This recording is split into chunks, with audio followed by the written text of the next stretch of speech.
1, 2. Dad? Up here, hon. 33. Have you seen my iPhone? 34. Your iPhone? It's on the counter next to the fridge, hon. 34. Where was I? 35. My swim coach tells me that the push-up is the best exercise for swim strength. 6. Whew. Come to think of it, she did say the push-up, not push-ups. So I guess I've outdone myself already. Cool.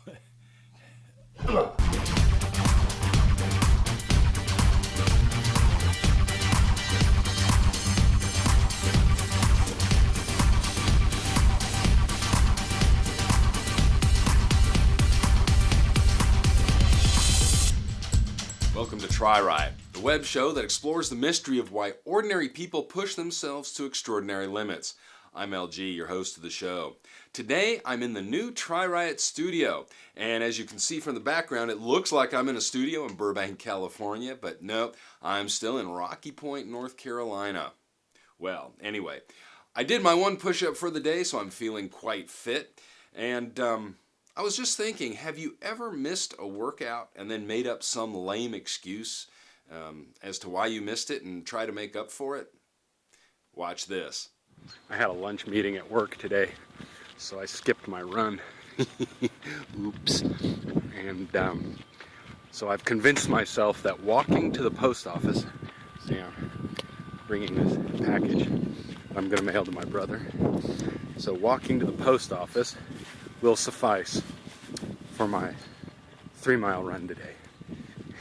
You think it'll work? I hope so. Post office on Church Street. Isn't there a rule about separation of church and state? I don't know. Alright, so that's done. Got that package mailed, and I'm on my way back to the office. Maybe if I swing my arms fast and breathe heavy, it'll simulate running. And that'll make up for missing my run over the lunch hour.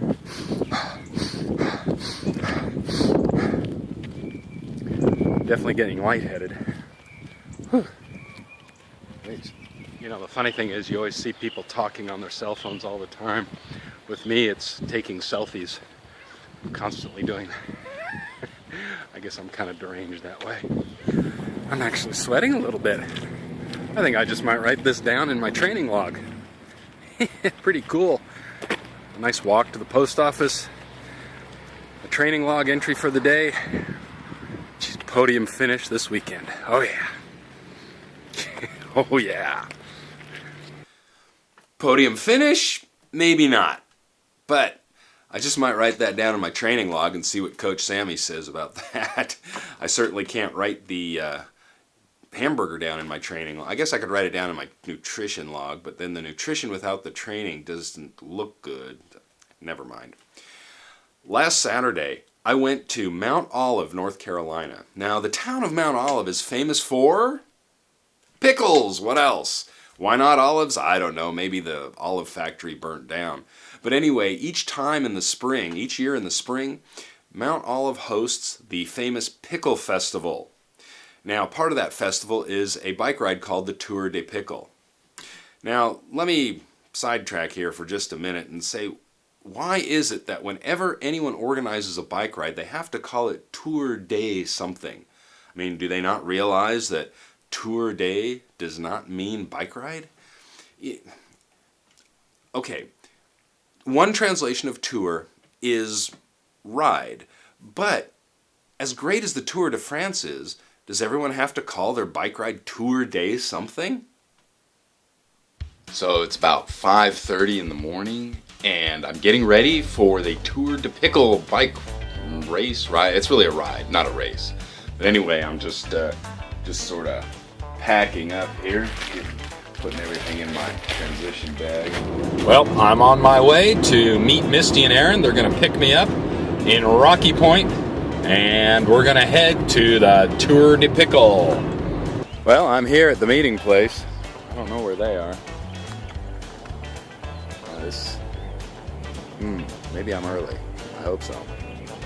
Because if I'm late, then I guess I'm driving by myself.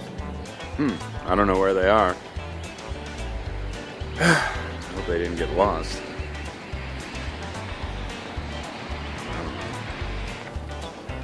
Oh, here they are, finally. I was going to ride around the parking lot a little bit.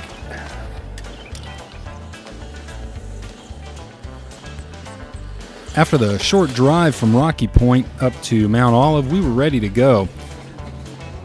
We picked up our race numbers and got pictures with the mascot. And then we hit the road under the overcast skies with a little bit of chill in the air. It was a nice day for a ride. One of the things I like about this ride is that it really is laid back. And like I said, it's a ride, really, not a race. But one of the other things I really like about it are the sag stops. You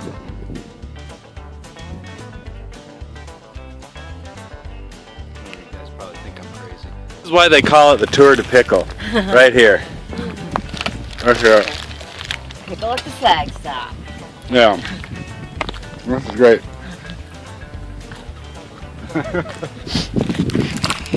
At about mile 30, it started to rain, and that's when we decided to cut our 75-mile route down to 53 miles. It was a good decision because it started to rain pretty hard, and it rained all day. At the Pickle Festival itself, you can get these amazing fried pickle chips. Now, if you've never had fried pickle chips, you're missing something, believe me. And at this festival, there's not a whole lot to do but eat greasy food, see the cars at the car show, eat greasy food, see more cars at the car show, and eat more greasy food. And of course, there's always plenty of pickles to be eaten. That was one cold, wet, windy ride. In fact, we planned to ride 75 miles, but as soon as it started to rain, we cut it down to 53. And I realized that pushing my limits was not necessarily about how far I can go or how long I can stay on the bike. That day it was about how much discomfort I can handle, and believe me, I was in quite a bit of discomfort. And having said that, I would do it all over again. Why? That's just what we do. Well, join me for the next episode of TriRiot when I'll probably still be burping up pickles. Until then, stay to the right, pass on the left, and keep on smiling. For TriRiot, I'm LG.